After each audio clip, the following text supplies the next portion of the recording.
Good morning বন্ধুরা। দেখো আজকে আমার গাছে কি কি ফুল ফুটেছে। গাছ সব মানে ফুল সময় তোমাদের দেখাতে পারলাম না, দাঁড়াও তোমাদের সাথে শেয়ার করছি।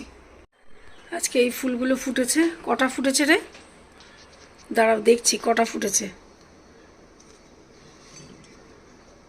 এই দুটো আর এখানে দুটো, চারটে। আজকে এই দিয়েই পুজো হবে। চলো আজকে যেহেতু নিচে ট্যাঙ্কের কাজ হচ্ছে, ভেবেছিলাম আর একটা গাছ নিয়ে আসবো, সেটা আর হলো না। রান্না বান্না করা আছে, এখন শুধু একটুখানি ভাত হবে। টিফিন সব খাওয়া হয়ে গেছে। এই হচ্ছে ঘরের অবস্থা। চলো ফ্রন্ট ক্যামেরা। সেজে গুজে রেডি হয়েছিলাম যে একটু আরেকটা গাছ নেবো বলে, যাবো বলে, কিন্তু আমার খুব রাগ ধরে সেজে গুজে না যাওয়া হলে, কারণ নিচে ট্যাঙ্কের কাজ হচ্ছে, এখনও জামা কাপড় খুলিনি। যদি দেখি যে বন্ধ হয়ে গেছে দৌড়াবো।